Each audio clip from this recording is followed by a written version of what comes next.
inclusion of women and climate change issues in our charter. I want to assure you that that charter takes cognizance of these issues. We know that our zone is susceptible to desertification, and it's one of the areas that we need to focus on. We have language in the charter about renewable energy because we have competitive advantage in solar power production. Last year, the cost of producing a megawatt of electricity using solar became cheaper than coal and gas. So the Northwest Zone has competitive advantage in solar power, and that's why you see many of the solar companies coming to this zone. And we have language there to look at strategies to produce renewable energy as one of the counter forces to advance to go against climate change. So we have language on that. We have language on gender equality and gender education. The Emir of Kano reminded us yesterday how important it is to ensure that all our girls at least complete basic education, and we're all committed to that, and it is in the charter. And as we roll out the programs arising from the charter, you see that these issues of concern to you are addressed. Unless we can do something to bring all our girls and women into the socio-economy, we are clapping with one hand. That cannot work, and we're determined to change that permanently in the Northwest Zone. Thank you. Thank you very much. My comment will go to the Issa Remo on the issue of ensuring that we return the Kaduna textile and Zamfara textile.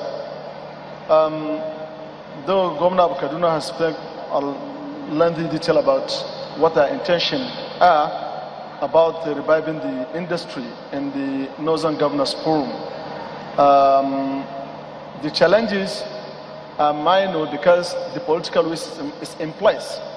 One, how do you dislodge Chinese dumping that coming from China, getting 100% by 100%? They will buy a wrapper at $10, and Chinese government will subsidize with about $70 to one that was exporting such material down to Nigeria, which we don't have that advantage. Why I came to know this, in 2011, I intend to work with the Kaduna Textile in collaboration with Zamfara State Government and Zamfara Textile. They mentioned that one, the issue of energy is not sorted, there's no how they can be competitive. Two, if the dumping is not sorted, there's no how we can make a headway. So now the government has political will to improve the issue of energy, and as well the land borders has already been blocked with textile material, that no textile material that is coming through that border. If you are bringing in textile in material from China, it has to come through the sea fault.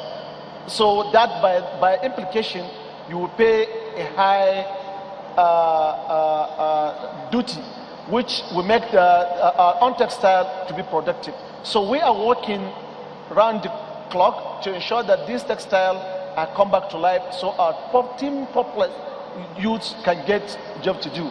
The textile has the capacity of taking over 6,000 youths, but when it was closed in 2002, eventually, because of the social security, government then of Zamfara State has to find a job for them.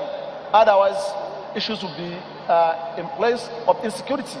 So we are seriously concerned and not about the problem, and we are working around the clock. But we should know that this is a kind of a medium and long-term plan, not a short-term plan, so that when El-Rufai come back with us next year, you shouldn't say that up to now the textile is not working. We are working to ensure that all the machines are changed to suit the 21st century. Thank you very much. Thank you. I would like to comment on 3 issues as raised by those who asked the questions. First of all, I would like to start with what next after signing the charter for the integration of our geopolitical zone. I think this is a very, very important question, and we have to put whatever we do into practice. I think the first thing that we should do after signing the charter is to establish a commission, an integration commission that will look into the structures that will be necessary for the socio-economic development of the region, including the participation of all the state governors, that is the 7 state governors. This commission will also be able to undertake a study to find out the issue of comparative advantage. Each state must have some comparative advantage. Then how can those advantages be synchronized in order to come up with a very, very strong outfit that will really improve the socio-economic development of the geopolitical zone? The other issue is the disparity, gender disparity in education. I think by the time the 7 state governors agree to have a common law to make it compulsory primary and secondary education free and compulsory, the issue of gender disparity will be eliminated, because all children, boys and girls who are of school age, by law must go to school, by law must finish up to secondary school under normal circumstances. So if that one is achieved, then we are sure that everybody will be carried along, and the issue of girl dropout, the issue of early marriage, the issue of having social problems will be completely eliminated. The other issue is the textile industries, especially in Zamfara, Kaduna, and Kano. I think the textile industry has gone into a new technology. We cannot rely on the former system of production of textiles. First of all, we have to look into the production of the cotton itself. The traditional cotton we are having now is not suitable for the technology of producing textile in modern industry. So first of all, what we must do is to ensure that we have quality cotton seeds and identify those states that are good in the production of cotton, like Katsina, Zamfara, and Sokoto. So we concentrate our energy in the production of such seeds, and also we look at those states that have generous by tradition, and we know Zamfara is has generous, and going beyond the generary, now we go into the next level, that is spinning to make the yarn, and Kaduna and Kano are in a better position to do that. We go beyond that, we go where, we go into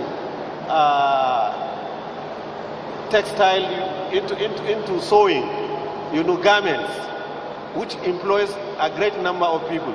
And for the garment to flourish as well, we need modern machinery.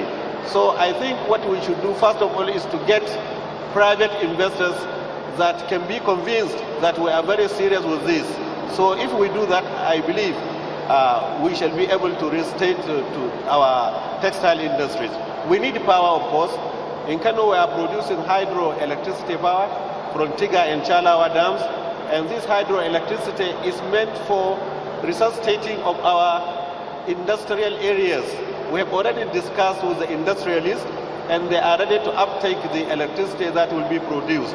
So I think if we are bent on all this, we shall be able to move forward. Thank you, and God bless.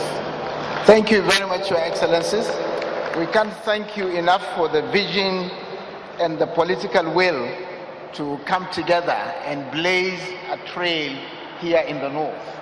I think this commission, once on board, is going to dramatically transform and therefore create a kind of model for other geopolitical zones to also come along. And I think in this way, this country can resolve a lot of these issues.